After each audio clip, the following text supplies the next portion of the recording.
hay cho nên là chân hóa mấy la làng cái đó na hay cái đó lúc trăm chứ hay YouTubers Gem City nó subscribe với theo đó nha hey chuyện khá là lâu rồi nó sẽ rồi nè sống mỹ chứ không cần luôn thế không cái cách mà ní sầm miền tia mà sẽ sầm miền trồng mình nó đi rồi nè cắn ra thầy lên nè nào mà sẽ zip về chung cắn ra thầy vắt lâu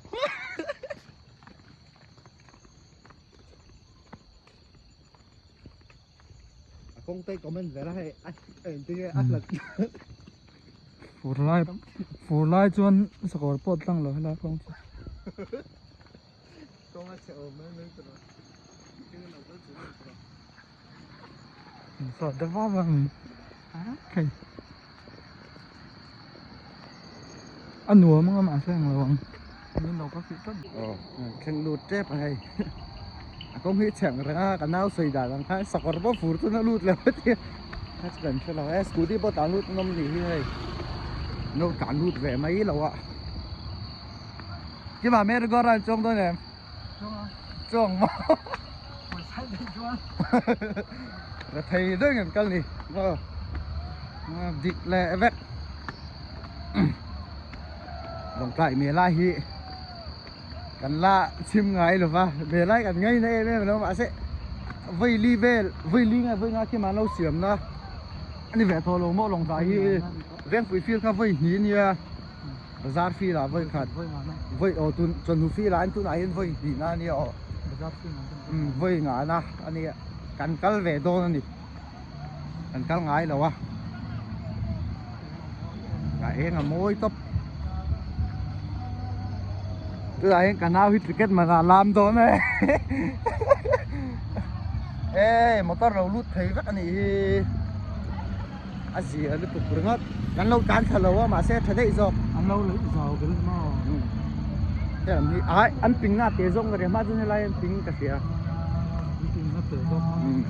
ăn rong đó thì rồi ê uma mà tên điêu thế hay anh gì này uma mà điêu thế nào cần lút tạm không hết ticket là tu hết anh lo ya even security biết về à nghe xây tụt đấy này em nó xây về lúc rồi đấy nào cái đồng chim ma lồng không đây ở đây làm tụt đây anh phải góc này không phải ăn đủ đâu cái đây rộng này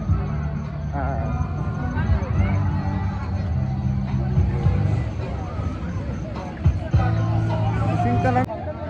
cái này mình cứ dùng môi trường nha spot nó tên lẩu xiêm rồi không hề rồi đấy mình cứ về ngay xí rồi à rồi nó có đọc phết không ê hỗ trợ thôi mình làm phết luôn nhiều đi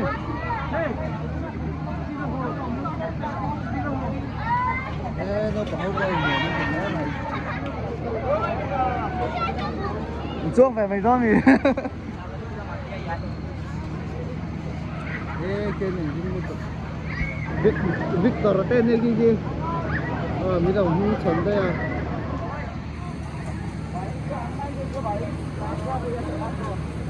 à thấy có tặng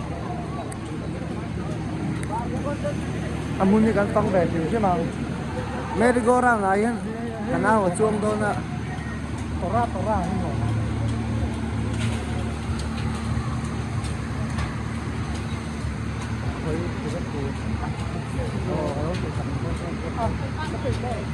chuông đồ đi chuông nó nằm chỗ mà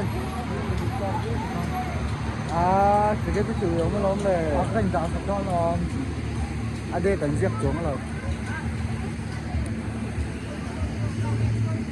phóng lại xin đó thì hay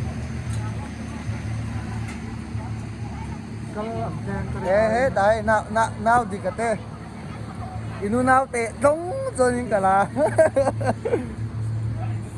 dọc thấy sẽ là cái xa con là nó sắp hấp này xa bộ nhìn nó xa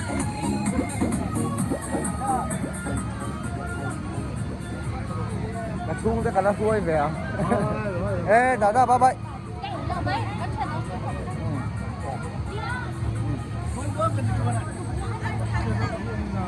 hả nó phải lại cái view lúc à cái thật chuyện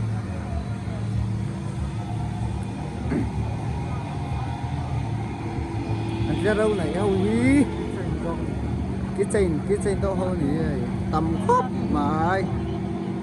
lại bốc xem như ê tôi là này ta cho này cái trên thật đâu mày rúa thượng mày nó đổ về đâu người ta ngã cái là ăn tàu cái đinh lầu mà luôn những cá xia cái này nào cá bé bắp con gì cái giá cái cá ta với sari mà với sòm tiêu là với sò là cái nào đâu cá bằng ê terus zona nó sao được cái expect so lại tí được tới một số gì ba so sải quá na tar mit ni sa oh bye kita buat jalan hah kalau ambil saya kan view sana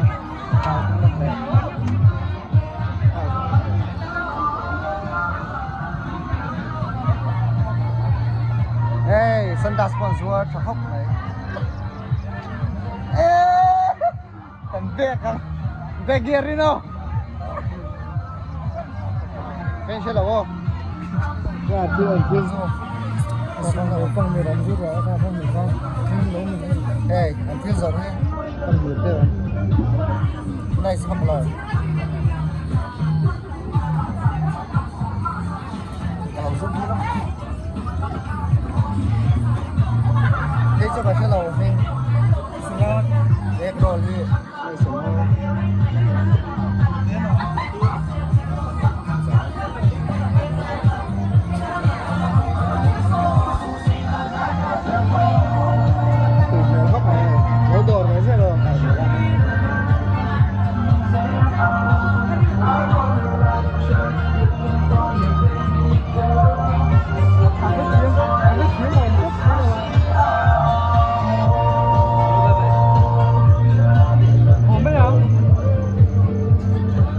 USB lâu ba bài đó rồi đấy phần đường này anh sao nó sẽ gốc này ăn hố này đó đi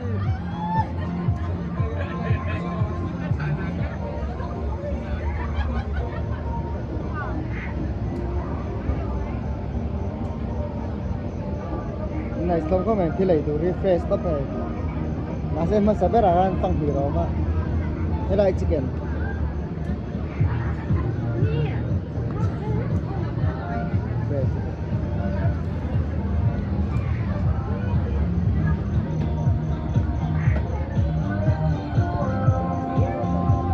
tóc có đang dành chưa vlog dầu chứ ê ole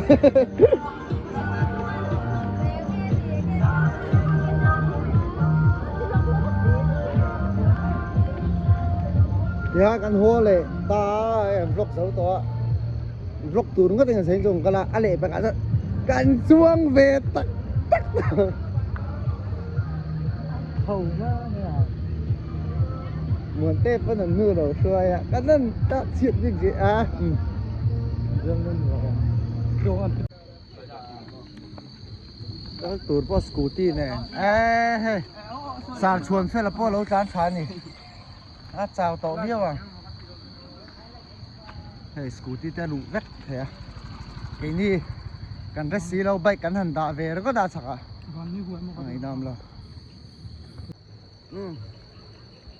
sai cái trong con min lẩu cá phê à đồng thái có chung ở trong bộ cả là harsa này ngon cái này tất cả luôn đây nấu ăn về biết mấy này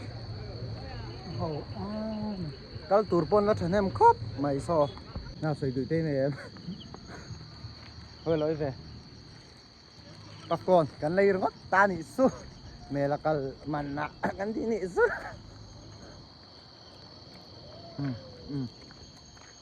rồi hiện trang xử lý trước anh xem อันลุกมันเลยกันปกกันใจหน้ากันใจสิ่งนี้เตสเตียเรียกันเตียอาเจ้าทักครับไม่ให้อากงที่มอไงน่าอมเราลงระนาเฉาไงกันบ้าโซกันเขียนแต่ปัญหาเฉาบ่โซอันเกตแต่ดูรักต่ออันหนูบกเสียมอหาทักครบไปจากไอ้ชิดเนี่ยหาทักเมลักของกันดิมันประกันเวทชินไหมเนี่ยไปกับนักกันแข่งเจ้าให้ทักครบไปดูจะเส้นนี้ให้ก็คือจะรังดาแก้วแม่แม่ก็จะลังวักเราแม่งอ๋อลังวักให้กระดูกเสีย